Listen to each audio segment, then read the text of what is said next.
Hey guys, tonight we're going to slow things down and sit with a story that matters. This one's about a woman who didn't ask for attention. She just wanted to get through the week, make it to her next paycheck, and do right by her son. But sometimes doing the right thing means breaking the rules. And when that happens, especially in a town where everybody thinks they know you, it can either go unnoticed or change everything. Before we begin, please like the video and subscribe, but only if stories like this truly move you. Comment your city and the time you are watching. Now close your eyes or don't, it's your choice. Either way, you're about to witness something real. Maya Thompson starts her shift like she always does. Quiet, methodical, a worn-out apron tied around her waist. The Creekside Cafe is just waking up, coffee brewing, jukebox humming low, and sun slanting through the dusty blinds and sleepy streaks of gold. In Mon, Georgia, this place is routine, safe, predictable. But Maya knows better than most that life doesn't always care about comfort. She's 31 with steady hands and eyes that carry years more than her age. The kind of woman who remembers every regular's order and their birthdays too, even if no one ever remembers hers. Her son, Keon, is 8, bright, full of questions, and coughing too much these days. The kind of kid who makes her leave the heat off at night so she can afford his medicine. She doesn't complain. She works. It's what she knows how to do. The bell over the door jingles just after 7:30. She looks up expecting one of the usuals, but it's a stranger. A tall, thin man, shoulders slightly curved inward like he's used to taking up as little space as possible. His jacket hangs off him like armor too big for his frame, faded and torn at the sleeve. The patch barely clinging to his shoulder catches Maya's eye. A purple heart, the color dulled from time and wear. He walks in slow, not because he's lazy, but because moving hurts. Maya knows that kind of walk, knows it from the old vets who used to come in on Fridays before the VA cut their transport funding. He doesn't ask for anything, just finds a booth in the corner and lowers himself into the seat like the air itself is heavy. She pours a cup of coffee before he even signals. Black, no sugar. She brings it over, places it down without a word, and watches as his fingers fumble for a pouch. He pulls out coins, quarters, dimes, a few nickels. He lines them up on the table carefully, like maybe he's done this routine more times than he'd like to admit. Maya doesn't hesitate. Kitchen, she calls, pushing through the swinging door. One plate, eggs, bacon, toast. Add jam. Ticket the cook, Jimmy asks. Nope, she says, tying her hair back. It's for him. Jimmy doesn't argue. He's seen this before, seen her do this before, but this time is different. This man isn't just hungry, he's something else. Worn, yes, but not defeated. When she sets the plate in front of him, the man looks up, eyes soft but surprised. I didn't order this, he says quietly. You don't have to, she replies. It's covered. He stares for a moment like he's trying to figure out if she's real. Then he nods once and whispers, Thank you. You didn't have to. Maya gives a small smile. Yeah, I did. She turns to walk away, wiping her hands on a towel, and that's when she sees her. Gloria Simmons, the manager. Standing near the register, arms folded across her chest, lips pressed tight, watching, and not in a kind way. Maya barely makes it 3 steps before she hears it. Maya. Office? Now. The office is a shoebox with a desk, a file cabinet, a clock that ticks louder than any clock has a right to. Gloria doesn't sit, doesn't even look up from the clipboard in her hands. You gave him a plate, she says. He was a vet, Maya replies evenly. Didn't have enough. It was a meal. It wasn't your call. You don't get to decide who eats for free. Maya lifts her chin. He's got a purple heart on his sleeve. He served. This is a diner, not a charity. You violated policy. This isn't the first time, and it won't happen again. There's silence between them. Thick. Maya's hands clench at her sides, but she doesn't raise her voice, doesn't plead. So I'm fired, she asks. Gloria finally looks at her. You are. Maya unhooks her apron and folds it slowly, deliberately. Her voice is soft but unwavering. You're gonna lose good people this way. But Gloria's already turned her back. Maya walks out the back door. The air smells like grease and rain. She glances back through the window. The old man is still eating slowly, carefully. She doesn't know his name. She just knows she couldn't let him sit there with nothing. She doesn't regret it.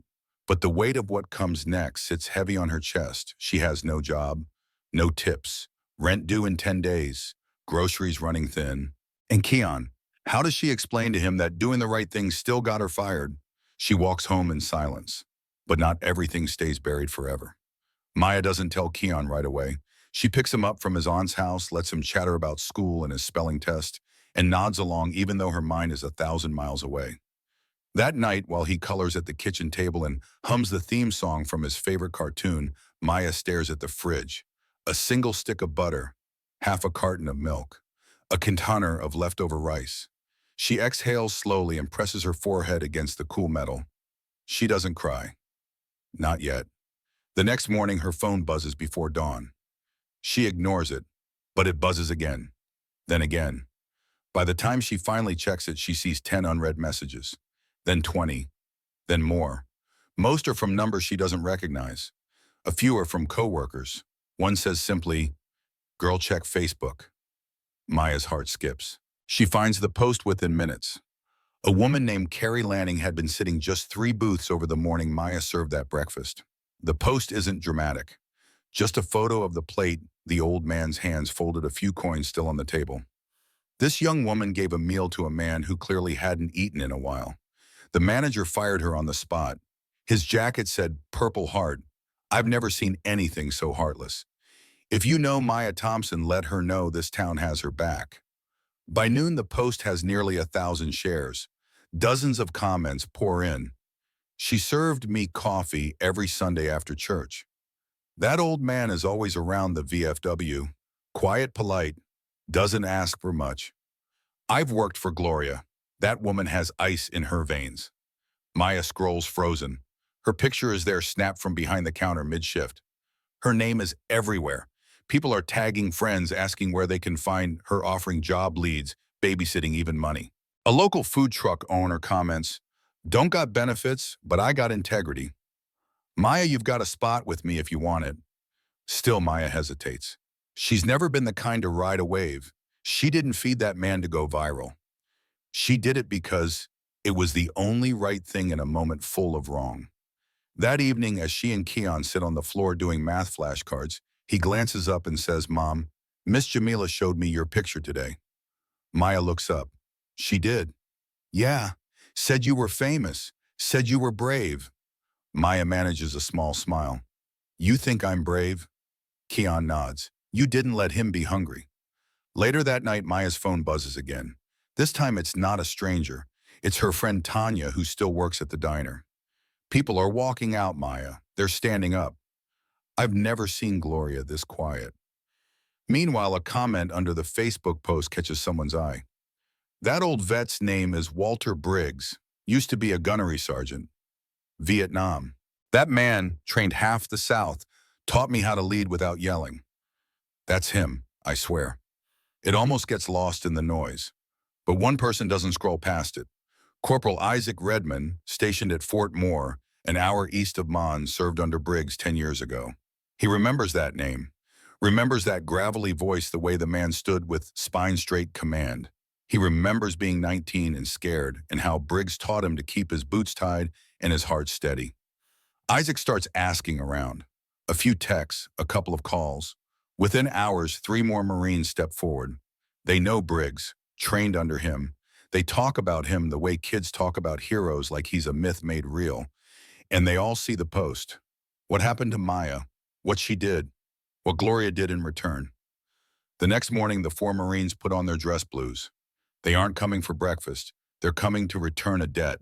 But not everything stays buried forever. Walter Briggs doesn't expect company. Room 6 at the Everline Motel sits behind a shuttered dry cleaner and a faded barbecue shack off Highway 27. The place smells like cigarette ash and rain mold, but it's quiet, cheap, doesn't ask questions. That's what Walter prefers these days. He doesn't mind the flickering bathroom light or the rattling heater.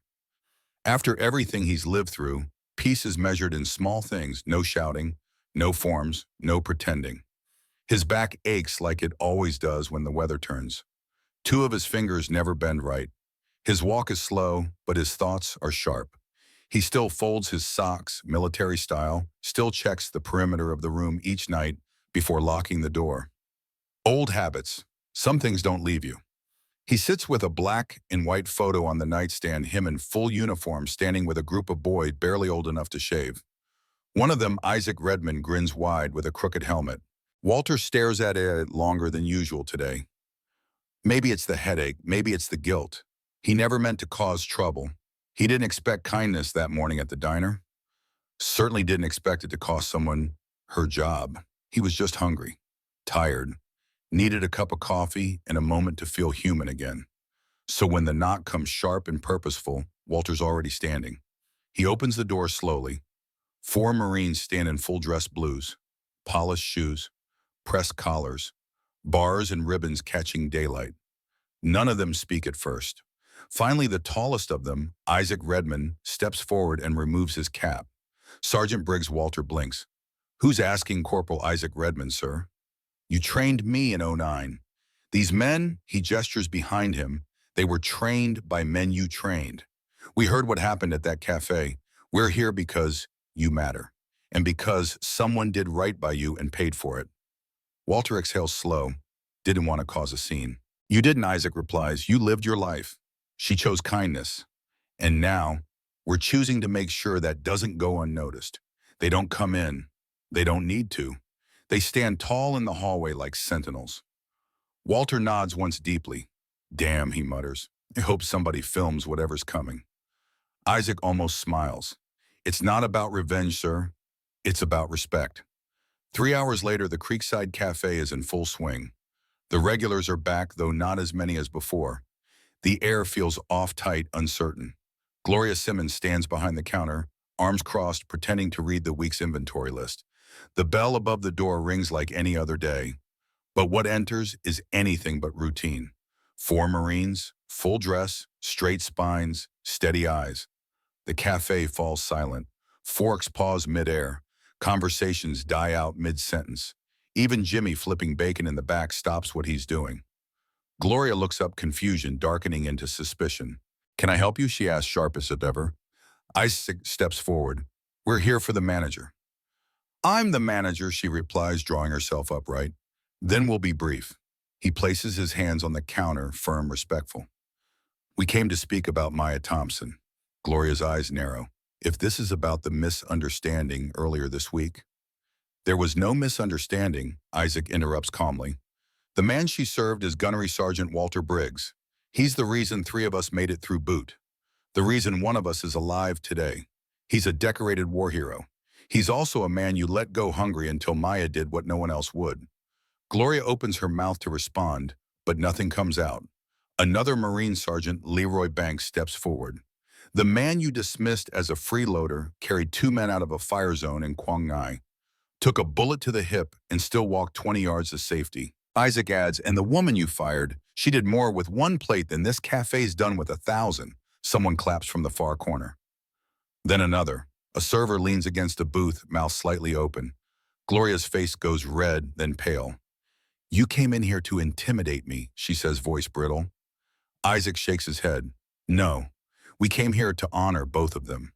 And to say this, if you think decency should be punished, maybe you don't deserve to manage anyone at all." He pulls out an envelope and places it on the counter. "From Sergeant Briggs. He asked us to deliver this." Gloria stares at it, doesn't touch it. The 4 men turn, boots thudding against the tile. They leave in silence, but their presence lingers long after the bell above the door stops ringing. Inside the envelope is a photo. Walter Briggs in uniform, his arm draped around a young recruit. On the back, in ink faded and trembling, "I've seen combat, hate, and heartbreak. But watching a kind woman get punished for feeding an old soldier, that cut deeper than any war. Shame on you, Gunnery Sergeant Walter Briggs." But not everything stays buried forever. The silence that settles over the Creekside Cafe after the Marines leave isn't quiet, it's crushing. Thick with stares, unspoken thoughts, and the sudden realization that something irreversible just happened. No one rushes to finish their meal. Some customers slide bills under plates and walk out without a word. Others stay not to eat, but to watch Gloria, arms still folded, still pretending she has control over a ship that's clearly sinking. In the bonnet, Jimmy finally turns off the stove. At 4:17 p.m., the first of the staff walks out. It's Camilla, the teenage hostess, who always kept her head down. She takes off her apron, sets it on the stool, and walks straight through the front door without making eye contact. 5 minutes later, two servers follow. By closing time, it's just Gloria and one dishwasher who calls in sick the next morning and never returns. The photo from Walter Briggs, along with the Marine's quiet confrontation, spreads like fire online. Someone caught it all on video. TikTok, Instagram, local news. A post titled "The Quiet Salute" hits 2 million views in 48 hours. The comments are ruthless and raw. She did the right thing. They punished her. Never eating there again. We need more Mayas in this world, not more managers like Gloria. My grandfather served. This broke me. Maya sees none of this at first. She turns off her phone, silences every notification. The last thing she wants is to become a headline. All she wants is to shield Keon, get groceries, and maybe find something stable again. But stability has a funny way of finding you when your courage lights the way. That Sunday morning, there's a knock at the door. Keon answers first. "Mom," he calls. It's the Marines. Maya nearly drops the laundry basket she's holding. She wipes her hands on her jeans, opens the door, and there they are. The same four, standing in dress blues, but this time their hands aren't empty. Isaac steps forward, removes his cap. "Ma'am, sorry to drop by unannounced." "No." Maya says, breath-catching. "You're fine, I just wasn't expecting." "You reminded us what honor looks like outside the uniform," he says gently. "We wanted to thank you in person." Leroy steps forward, holding a sealed envelope. "From our base commander." It's a formal letter of recognition. And something else. Maya takes the envelope and opens it slowly, unsure what to expect. Inside is a typed commendation and a check labeled "Honorarium for Distinguished Civilian Conduct." $5,000. Her knees nearly give. Her mouth opens, but nothing comes out. Isaac smiles softly. "You don't have to say anything, Ms. Thompson. You already said everything just by being who you are." Keon rushes out onto the porch. He wants a picture. The men happily oblige. One stands behind Maya, another crouches beside Keon. The photo is snapped simple, honest, unforgettable. Later that night, the picture hits the internet. The caption reads, "She gave one man breakfast. He gave her a legacy." Across town, the Creekside Café is now nearly empty. The regulars have found new places to eat. A handwritten sign appears on the front door. "Monday morning, temporarily closed. Staffing issues and policy review." But everyone in Mon knows what that really means. The bakery next door stops sending fresh bread. The delivery trucks reroute. One supplier tweets, "We don't do business with places that punish decency." Gloria tries to spin it. A radio interview, a defensive op-ed in the local paper. She uses words like procedure and miscommunication, but the more she explains, the less anyone believes her. Jimmy, the line cook, posts a single sentence on Facebook. Maya didn't break the rules. She raised the bar. Half the remaining staff likes the post. The other half shares it. Meanwhile, Maya receives a phone call. "Hi, sweetheart," says a warm voice on the other end. "Name's Lenora. I run a little soul food joint over on Mason Street, Lenora's Table. Been feeding folks since the 70s. I don't have much, but I've got a stove, a good crowd, and a whole lot of respect. You interested?" Maya takes the job. Her first day is a Tuesday. She wears a clean white apron, ties her hair back, and moves through the kitchen like she belongs, because now she does. There are no lectures, no office walls lined with threats. Just the sizzle of catfish, the warm scent of cornbread, and the quiet hum of dignity. Customers trickle in, some to eat, some to thank her. One leaves flowers. Another brings a drawing their child made of the lady with the brave heart. Maya doesn't chase the spotlight, but the light seems to find her anyway. Every Friday, a familiar figure comes through the door, Walter Briggs. He sits at the same booth, orders the meatloaf, always tips exactly 20 loaded once with a tiny note that reads, "Still standing. Thanks to you." But not everything stays buried forever. By late fall, Maya's story has taken on a quiet permanence. Not the kind that trends and fades, but the kind that sticks. Like a lesson whispered from neighbor to neighbor, from teacher to student. Mount Georgia isn't a place where people forget easily, but what happened here didn't just leave a mark, it drew a line. At Lenora's Table, Maya finds more than work. She finds rhythm, respect, a place where no one raises their voice unless it's to praise a well-done plate of fried okra, or compliment the sweet tea. Lenora, who's run this kitchen for decades, walks with a slow limp and a sharp memory. She trains her servers like she used to train young nurses with precision and kindness. She doesn't ask Maya to be anything but what she already is: steady, honest, humble. One morning, a group of high schoolers from the local ROC leadership program comes in. Their instructor points toward Maya behind the counter. "That's her," he says quietly. "That's the one I told you about." One student, a shy girl with oversized glasses, approaches with a trembling voice. "You did something kind, even when it cost you."